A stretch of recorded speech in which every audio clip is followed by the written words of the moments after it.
The security guard didn't even bother to be polite about it. He put one hand up like I was a car trying to turn into a private lot, looked me up and down and said, "Ma'am, I'm going to need to see your invitation." I had my invitation. I had my name on the guest list. What I didn't have, apparently, was the right face for the occasion. Behind me, I could hear Adrian's mother, Vivian Wexler, whispering to one of her cousins. I caught the words "mistake," and Adrian really should have said something sooner. I heard laughter carefully calibrated to sound like it wasn't at my expense. And then I heard Adrian's voice, low, tight, cutting through everything else like a cold edge. "Please don't make this embarrassing." Not to his mother, not to the security guard. To me. I want to tell you something about that moment, because I had been standing in the cold outside the Ashford Grand for 6 minutes by then. 6 minutes in a midnight blue dress I had bought on clearance at a department store 2 months earlier, because it was beautiful, it fit me perfectly, and I had never once cared what a dress cost if it made me feel like myself. 6 minutes while the Wexler family arranged themselves around me the way people close ranks around something they want to disappear. I didn't shout. I didn't cry. But something inside me went very, very quiet. And you need to understand how I got to that door and why what happened next had been 2 years in the making. My name is Nadia Bell. I am 31 years old, and I work as a crisis resource navigator for the county health department in the city of Delwood. If you've never heard that job title, let me explain it plainly. When a family is about to lose their housing at midnight and the shelter is full, they call a line that eventually connects to someone like me. When a single mother has an eviction notice and a sick child and no one who will answer the phone, she gets to someone like me. I sit inside a system built full of holes, and I try every single day to find a path through those holes for the people falling into them. 8 years. I've been doing this for 8 years. I earn a modest salary. I drive a 6-year-old compact car with a cracked dashboard. I rent a 2-bedroom apartment in a neighborhood that doesn't have a name anyone at a charity gala would recognize. I own exactly one good dress. I am not impressive to people who measure impressive in real estate portfolios and last names older than the buildings they're carved into. When I met Adrian Wexler at a benefit auction 2 years ago, I thought he was different from the world he came from. He was warm that night, curious about my work in a way that felt real. He asked follow-up questions when I explained crisis navigation. He shook his head slowly and said, "I can't imagine doing what you do. Most people couldn't handle it." I thought that was admiration. I understand now it was distance. Adrian came from the kind of family that had a portrait gallery in their hallway and separate houses for every season. His father, Edmund Wexler, had built a fortune in commercial property development. His mother, Vivienne, sat on the boards of 3 cultural institutions and had strong opinions about everything from restoration architecture to appropriate centerpiece arrangements, all delivered in a voice so perfectly controlled it sounded almost generous. Almost. She told me once over a dinner where I'd accidentally used the wrong fork that she found my work deeply admirable in a quiet, unglamorous way. She looked at me when she said it the way someone looks at a child who drew something on a napkin and is waiting for praise before you set it aside. I smiled. I thanked her. I held my fork more carefully after that. That's what I did for 2 years. I held myself more carefully. I wore my most thoughtful version of small. I answered questions about my job with a careful edit of the real answer, trimming away the parts that might seem too raw, too close to the kind of suffering people, like the Wexlers, preferred to fund from a safe distance. What I never told Adrian, what I never told anyone in his world, was that my work at the county was only part of who I was. 8 years ago, I sat beside my mother in a government office while a tired administrator looked at her paperwork and told her there was a documentation error. My mother had everything she needed. She had the proof of need, the identity documents, the completed forms. She had me standing beside her, calm, explaining every detail. They turned her away. We drove home in silence. 11 days later, my mother had a fall in the apartment we were forced to stay in because there was nowhere else available. 3 weeks in the hospital. She recovered. Physically. but I never forgot the sound of that office door closing behind us. I went home that night and I started writing. I wrote down every gap I had seen in 8 months of crisis work. Every family that had almost everything they needed except one bridge across one specific hole in the system and no one who would build it. I spent the next 2 years building it myself. What began as a small emergency fund I managed out of my apartment slowly became a private charitable network, the Dellwood Foundation, emergency housing placements, short-term medical coverage for families caught between insurance periods, academic scholarships for children from households in active crisis. We did not advertise. We did not hold press events. I did not want my photograph on anything. What I wanted was for the work to work. About 4 years ago, a patron named Raphael Orsini contacted us after his company's internal audit identified the Dellwood Foundation as one of the most efficient private charitable organizations operating in the region. He requested a meeting. I agreed because we needed operating capital, and he had it. What I didn't expect was for him to sit across from me for 3 hours, listen to everything I had built, and then say quietly, "What do you need from me?" Not, "What can I attach my name to?" Not, "What recognition does this offer?" "What do you need?" I told him I needed a public face for the organization. Someone credible, well-connected, capable of fundraising in rooms I wasn't invited into. He looked at me for a moment and said, "And you stay behind the curtain." I said yes. He said, "I can do that, but I want you to understand, I will never pretend this is mine." We shook hands. That was the agreement. Raphael became the public face of the Dellwood Foundation. He hosted the galas, gave the speeches, attended the ribbon cuttings. He was gracious, credible, and visible. And I remained exactly who I had always been, the woman who built it, who ran it, who made every final decision about where the money went, and whose life it changed. The annual gala at the Ashford Grand was our largest fundraising event of the year. I had been planning it for 4 months. Adrian knew I had some connection to the foundation. I had mentioned Raphael's name once when it came up in conversation. What he did not know, because I had never told a single person in his world, was the nature of that connection. He assumed I was a volunteer, maybe a coordinator who helped with logistics. His family had spent the better part of 8 months positioning themselves for inclusion on the foundation's new cultural wing shortlist. They attended every public event. They donated money publicly and visibly. They dropped Raphael's name at dinner parties like a coin they were constantly polishing. They needed this evening more than they let on. They had no idea what they were walking into. The night of the gala, Adrian picked me up at 7. He was quiet in the car. I asked if he was nervous. He said no, just thinking. He adjusted his tie twice in a row at a red light and looked over at me with an expression I can only describe as measuring. "My mother mentioned she saw the dress," he said. "I tried it on at your house last week," I said. "She thought maybe something more formal would be better for tonight." "It is formal." He went quiet again. When we arrived at the Ashford Grand, the building was lit from within the way old money lights itself, soft gold through every window, designed to make you feel the distance between yourself and wherever you came from. Long black cars lined the approach. Guests in silk and tailored wool moved through the entrance in steady pairs.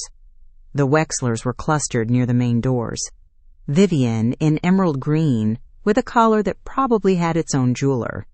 Edmund beside her in a suit, with that particular pressed authority as something worn specifically to be noticed. Their nephew Prescott and his wife Floriana stood slightly apart, the kind of couple who spent every family gathering looking at me the way people look at furniture that doesn't match the room. Vivienne turned when she saw me. Her smile arrived half a beat too late.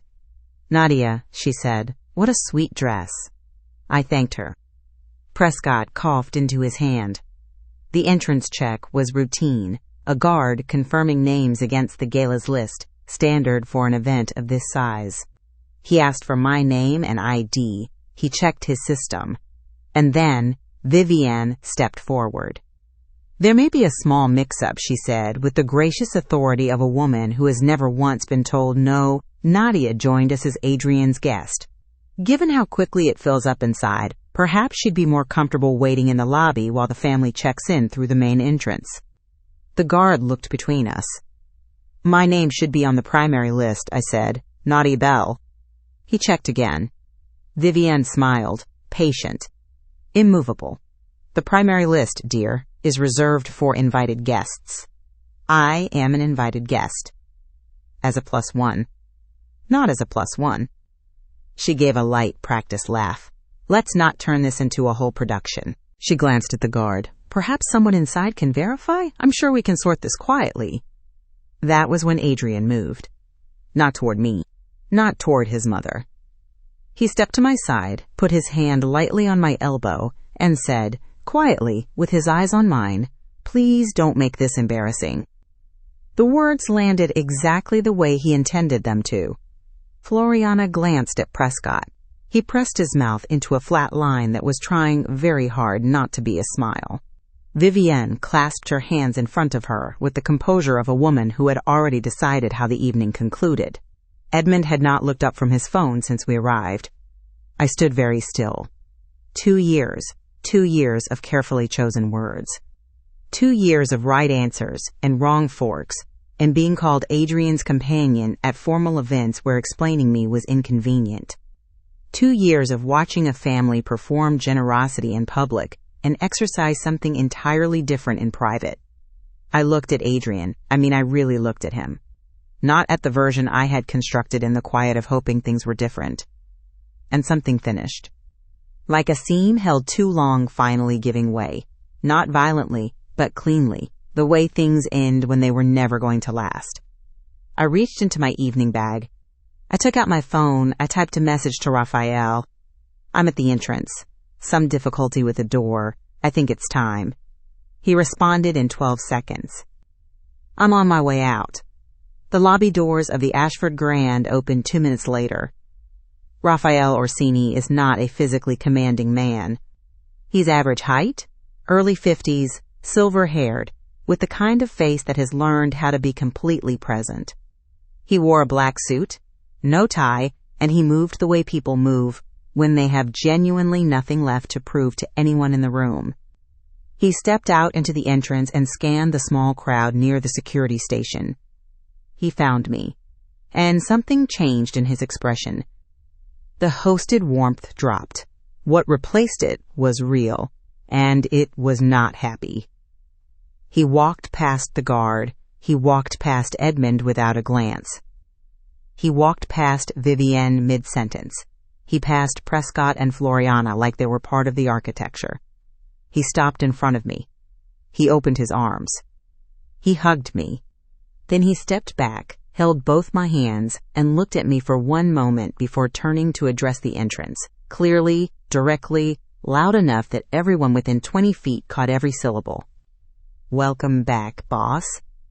The silence arrived all at once. Vivienne's hand stopped halfway to her collar. The color left Adrian's face so completely it was like watching a photograph fade. Prescott said nothing, possibly for the first time in his adult life. The security guard straightened and looked down at his clipboard with the quiet panic of someone who has just understood the shape of his mistake. Raphael turned to the guard, completely calm. "Miss Bell has full access to every area of this event tonight. She's the reason this event exists." "Of course, sir." The guard stepped aside. I walked through those doors. Inside, the Ashford Grand was exactly what 4 months of planning produced. 600 guests across 3 interconnected ballrooms, a silent auction it had taken me 9 weeks to curate, flowers I had approved from a supplier I'd been working with for 3 years, and a lighting design that made the whole room feel like something worth being inside. I had been in this building for planning walkthroughs 7 times. I knew where every emergency exit was, where the catering staging area sat, which corner of the East Ballroom had an acoustics problem that needed a secondary speaker. Raphael walked with me through the lobby entrance, and I felt the shift the way you feel a change in air pressure, conversations pausing mid-word, heads orienting. The particular stillness of people recalibrating. Vivienne materialized near the main ballroom entrance within 3 minutes. She had reconstructed her composure, but it sat on her like a coat thrown on in a hurry. Technically present, not quite right. Mr. Orsini. She moved toward Raphael with her most luminous expression. I wanted to take a moment to say. Raphael looked at her, not unkindly, but with the specific blankness of someone who has nothing left to offer this particular conversation. "I'll find you later in the evening," he said. He did not stop walking. At 9 o'clock, Raphael stepped to the microphone at the main stage. He thanked the room for being there. He spoke briefly about the Foundation's work over the past year. 342 emergency housing placements, over 1,000 families supported across medical and scholarship programs. Numbers I had compiled myself. Numbers that represented people I had looked in the eye. Then he said, "Every year I stand at this microphone and people assume this is my organization. I've let that assumption stand long enough, and I want to correct it tonight." The room adjusted its attention the way rooms do when something honest is about to be said. The Dellwood Foundation was built from nothing by one person 8 years ago, starting with a story about her mother and a door that closed on her. Every policy we hold, every dollar we allocate, every decision about where this foundation's resources go, that comes from her. I am the face the public sees. She is the foundation itself. He looked across the ballroom. Please welcome the founder, the chairwoman, and the person whose name should have been on this stage from the very beginning, Nadia Bell. I had written the speech 6 weeks earlier, rewritten it 4 times. I had stood in my kitchen at 11 at night and practiced it out loud until it sounded less like a draft and more like something I actually believed, because I did believe it. Every word. I walked to the stage. I looked out at 600 people. I found Adrian's face somewhere near the center of the room. He was standing very still, holding a champagne glass he hadn't touched. Vivienne was beside him, one hand resting on his arm. I looked at them both. Then I began. "I'm not going to talk about wealth tonight," I said. "You already have it and you already know what it does and doesn't guarantee. I want to talk about class, because it gets used in rooms like this to mean something very specific. The right name, the right connections, the right look at the right door, and I think that specific meaning is wrong." The room was holding its breath. True class is not knowing which fork to use. True class is how you treat someone when you think they cannot help you. I have spent a long time watching people work very hard to stand in rooms like this one, to say the right things, to perform generosity for the right audience, to be seen caring about the right causes. And I want to tell you plainly, the performance is not enough. It has never been enough. The families this foundation exists to serve don't need a photo opportunity. They need someone who cares about what is on the other side of the door, not about how they look standing in front of it. I paused. I looked at Adrian directly. He met my eyes. For a moment, the people around him disappeared. I reached to my left hand. The ring had been there since January of last year. White gold, princess cut, given to me with words I had believed completely. I slid it off. I held it for 1 beat. Then I walked down from the stage and crossed the short distance to where Adrian stood. I placed the ring on the white tablecloth beside his untouched champagne glass. I looked at him. I said it quietly, but the room was still and the microphone was still clipped to my dress. Every word carried. "You were right about one thing. I don't belong beside your family. I belong above the room you begged to enter." I turned around. I walked back to the stage. I picked up the microphone. I said, "Thank you all for being here. Now let's talk about what we're actually building." I'll tell you how the evening concluded for the Wexler family. Before the night was over, I signed the documentation removing their name from the Foundation's Cultural Wing shortlist, not as anger, not as score settling. The Gala exists for one purpose: dignity. Every applicant for partnership with this foundation is evaluated against that single standard. That evening, I had watched a family spend hours failing the most elementary version of that test. The decision made itself. Raphael delivered the news personally. He was, as he always is, completely professional about it. He conveyed the outcome with grace and left no room for negotiation. The same security team that had been instructed to slow me down at the entrance escorted the Wexler family from the event at 9:45, with full courtesy, with absolute finality. I was on the opposite side of the ballroom when it happened. I was standing with a girl named Odette, 17 years old, one of the foundation's scholarship recipients for the year. She wore a pale yellow dress and a corsage she kept touching at the pin, the way people touch something they're afraid of taking up too much space to wear. I recognized that habit in my chest the way you recognize something that used to live in you. I reached over and straightened the corsage where the pin had tilted loose. She looked at me. I said, "Never shrink yourself to fit inside someone else's idea of class." She blinked. Then she stood a little taller. That was the moment. Not the microphone, not the ring on the tablecloth, not the look on Vivian Wexler's face when the doors closed behind her. This was it. A girl in a yellow dress, learning that she was allowed to take up exactly the space she occupied. That was what 8 years had been for. Nadia didn't win that night because she turned out to be powerful. She won because she never forgot who she was building for. For years, she stayed quiet and stayed true to the reason she started. Not to be recognized, but to build something real. Not every act of strength looks like a dramatic moment. Sometimes it looks like choosing, every single day, not to become the person who hurt you. If you have ever been told you don't belong somewhere, remember, the people doing the telling don't always know where the ceiling is. If this story stayed with you, hit that like button and drop a comment telling me what you would have said standing in Nadia's shoes at that entrance. Subscribe if you're new here. We post stories like this every week, and you don't want to miss what's next. Share this with someone today who needs to hear it.